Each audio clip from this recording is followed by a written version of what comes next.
histoires qui finissent bien, alors je ne saurais que trop vous conseiller de ne pas regarder celle que je vais vous proposer aujourd'hui.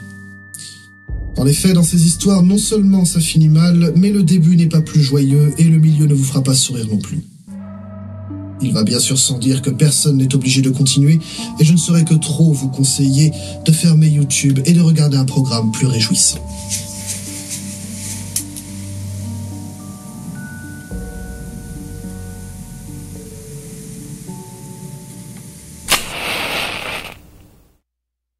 Alors en avant pour la grande éclate. Welcome, welcome, welcome to the House of Freaks. Prepare to see some people with some very odd physiques. Sit back, my friends, relax, my friends, the show is quite informal. Cause when you see these folks, you will be grateful that you're normal. Welcome, welcome, welcome to the House of Freaks. Bring it home now. Welcome, welcome, welcome to the House of Freaks.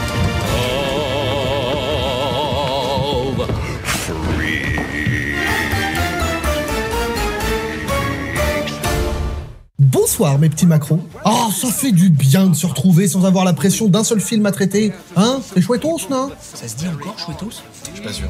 Du coup, j'ai choisi d'en traiter 5. Comme l'année dernière, 5 films pour 5 catégories différentes, familial, lointain, étranger, spooky et horrible. Et on commence tout de suite avec le film familial.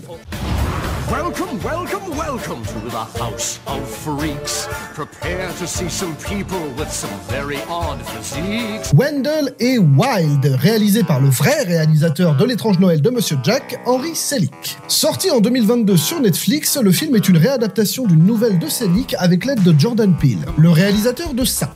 Tire-toi. Pardon? Tire-toi! Si vous voulez la jouer dingue, on peut la jouer dingue aussi.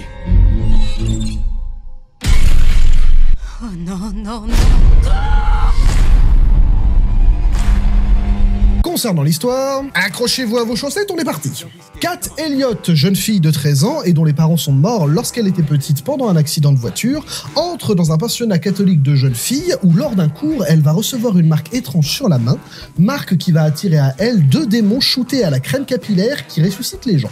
Ah, j'avais prévenu, hein. On est sur un scénario très enfantin, mais personnellement, je trouve pas ça plus con qu'un gosse qui fait le tour du monde à bord d'une pêche ou d'une gamine qui va dans une dimension parallèle où les gens ont des boutons à la place des yeux. Quand on y réfléchit, il choisit toujours bien ses projets, le Henry, hein.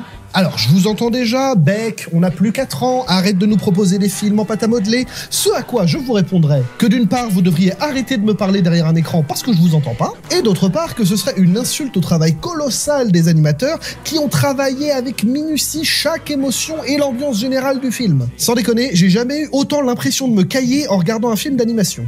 Qui plus est, l'alchimie naturelle entre Jordan Peele et son comparse de toujours, Keegan-Michael Key, nous rend d'autant plus attachants les personnages des 2 démons losers qui n'ont qu'une seule envie, ouvrir leur propre parc d'attractions. C'est enfantin, c'est inclusif, c'est joli à regarder et ça a une jolie morale à la fin. Bref, pour un film réalisé en plein Covid, ils s'en sont pas mal tirés les zigs. Allez, c'est le moment de vous instruire avec le film Lointain. Welcome, welcome, welcome to the House of Freaks. Prepare to see some people with some very odd physiques. Vampire avec un Y, parce que pourquoi pas? Sorti en 1932 et réalisé par le Danois Carl Theodor Dreyer, ce film nous raconte l'histoire d'Alan Gray qui vient d'arriver dans le petit village de Courte-en-Pierre où il compte séjourner à l'auberge. Et c'est dans cette auberge qu'il va faire la rencontre d'un vieil ahuri qui va lui confier un grimoire pour lui apprendre tout ce qu'il faut sur la chasse aux vampires. Et apparemment, ça va lui être nécessaire. Si j'ai voulu parler de ce film, c'est parce que l'atmosphère qui en ressort est comme une grosse tarte à thym. Vous voulez que je développe, c'est ça ? Ce que vous voyez là, ce sont des images du film. Observez attentivement la lumière qu'on y voit. Elle est diffuse, presque laiteuse. Et bien ça, c'est le résultat d'un accident de reflet dans un objectif. Dreyer s'en est rendu compte qu'au visionnage des premiers rushs et a décidé de le garder afin de donner une atmosphère plus onirique à son film. D'où le côté tarte à thym. Un accident qui finit bien. Faudrait en faire des t-shirts de ça. D'ailleurs, c'est pas la seule chose que Dreyer a tenté avec ce film, puisque c'est là son premier long métrage non muet. Il y a du progrès depuis l'année dernière ou pas? Je vous propose toujours des films en noir et blanc, mais cette fois, il y a des dialogues. Enfin, des dialogues, c'est vite dit, parce que le petit Karl, il a du mal à se défaire de ces intertitres si chers au cinéma muet. Mais force est de constater qu'il s'en est plutôt bien sorti, puisque le film a été tourné en français, en anglais et en allemand. Un vrai polyglotte, le Carlo. C'est pas un truc ni un machin, c'est de là. C'est donc une jolie petite pièce d'histoire que je vous propose ici, disponible sur YouTube en Vostefreux. Bon, après les Danois, on passe aux Suédois ? Welcome, welcome, welcome to the House of Freaks. Prepare to see some people with some very odd physiques. Morse, ou dans son titre original, je vais même pas essayer, est réalisé par Thomas Alfredson et sort en 2008. Il nous narre l'histoire de Oscar, un petit garçon timide et nul en sport qui se fait harceler à l'école et qui va faire la rencontre d'Ellie, une jeune fille très pâle, apparemment insensible au froid, et avec qui il communique via le mur de sa chambre en tapant en morse. Alors on va crever l'abcès tout de suite, le film a eu un remake américain sorti 2 ans après, film qui n'a que pour seul but de permettre aux Américains de ne pas lire les sous-titres. Non, sans déconner, certains plans sont exactement les mêmes et l'intérêt du film réside dans le fait de pouvoir vendre plus de popcorn en mettant des personnages dans un contexte plus familier pour les Américains. Et Dieu sait que j'ai de l'affection pour Chloé Grace Moretz, mais le film n'a aucun intérêt, il n'enlève ni n'apporte rien à l'original. Un peu comme Speak No Evil, sorti l'année dernière. Je te cache pas que je suis pas très content. Bref, concernant Morse, ce qui me frappe le plus à propos du film, c'est son traitement du son. Dès le début, en fait, t'es englobé dans une bulle de silence qui va te balloter à travers l'histoire de ces deux jeunes gens. Deux jeunes gens qui jouent très juste d'ailleurs, et Dieu sait que c'est compliqué d'avoir des enfants sur un plateau de tournage, surtout vu la noirceur et la poésie qu'on leur demande d'insuffler aux personnages. C'est sûr, ça change de Edward et Bella. Tiens, on l'a pas fait sur la chaîne Twilight. En résumé, ce film est un petit bonbon glacé à glisser dans votre chaudron pour le soir d'Halloween. Et si on continuait dans la poésie macabre ? Welcome, welcome, welcome to the House of Freaks. Prepare to see some people with some very odd physiques. La Dame en Noir, sorti en 2012 et réalisé par James Watkins. Film qui, à lui seul, a réussi, grâce à ses scores au box-office, à faire sortir la tête de l'eau de la société Hammer Productions, dont on avait parlé l'année dernière. Arthur Kipps, jeune veuf, est envoyé dans un petit village au nord-est de l'Angleterre afin d'y régler une petite affaire de succession. Outre l'animosité des villageois, Arthur va devoir composer avec le fantôme d'une dame en noir, apparemment assez virulente avec les enfants. Ce qui pose problème, puisque le jeune fils d'Arthur doit le rejoindre d'ici quelques jours. Le jeune clerc de notaire va donc devoir trouver un moyen de briser la malédiction pour sauver son fils. On est sur un petit film d'horreur gothique qui a pas pour ambition de révolutionner le genre, mais qui a tout de même le mérite d'avoir une ambiance assez glaçante et qui permet de montrer que, outre Harry Potter, Daniel Radcliffe sait jouer d'autres choses. She'll be driving 6 white horses when she comes. She'll be driving 6 white horses when she comes. Accompagné qui plus est de Kieran Hines, qu'on a déjà pu voir dans Le Trône de Fer, et que Radcliffe retrouvera l'année suivante dans Harry Potter 7 partie 2, qui joue le seul personnage du film qui aura un tant soit peu de sympathie pour notre protagoniste, ce qui me perturbe un petit peu d'ailleurs, parce que cet acteur, je l'ai toujours vu dans au mieux des rôles de vicelard, au pire des rôles de gros enculés. C'est un personnage qui apporte un petit vent de légèreté à un film déjà très lugubre et dramatique.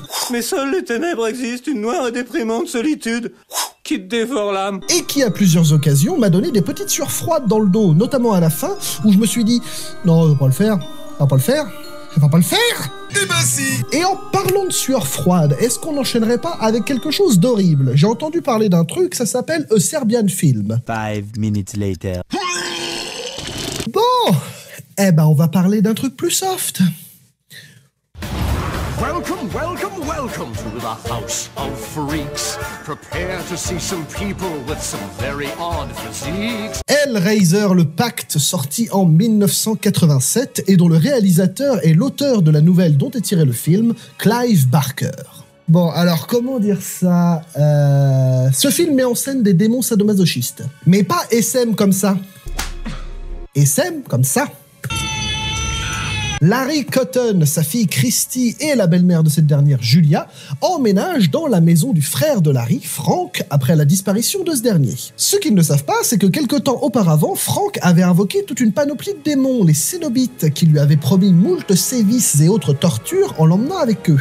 Et grâce à une petite goutte de sang de son frère, Frank va réussir à s'échapper du royaume des morts et va charmer Julia, avec qui il avait déjà eu une liaison, afin qu'elle lui ramène des hommes pour prendre possession de leur chair et ressusciter. Ouais, on est loin de l'ambiance gentillette que je vous proposais en début de vidéo. Ne vous laissez pas rebuter par le pitch, car si vous regardez le film, vous allez ouvrir la porte à tout un univers d'art macabre et d'une mythologie funèbre. Pas forcément flagrant dans le premier film, je vous le concède. Il pose néanmoins les bases pour faire le lien entre notre univers et celui des Cénobites. Oui, je sais, il y a bite dans le mot, c'est désopilant. Personnellement, je préfère le second volet, qui explore un peu plus l'univers dont sont originaires nos antagonistes, notamment Pinhead, ou Tête d'épingle en français. Non, je l'appellerai pas Tête de Pin. Pinhead, incarné par Doug Bradley, qui nous offre une performance glaçante et pourtant dénuée de manichéisme, nous montrant bien que le vrai mal ne vient pas des démons, mais plutôt de la nature humaine. Nous sommes des explorateurs pionniers des mondes inconnus de l'expérience, des démons selon certaines âmes, des anges selon d'autres, à vous de voir. C'est sur cette note joyeuse que je vous laisse, mes petits macros, avec cette citation de John Carpenter qui disait « En France, je suis un auteur, en Allemagne, je suis un faiseur de films, au Royaume-Uni, je suis un réalisateur d'horreur, et aux États-Unis, je suis un clochard. » Alors ouvrez vos horizons à ces propositions cinématographiques et faites de beaux cauchemars, mes petits macros. Welcome, welcome to the house of freaks. I said, oh, welcome, welcome, welcome to the house of freaks. Bring it home now. Welcome, welcome, welcome to the house.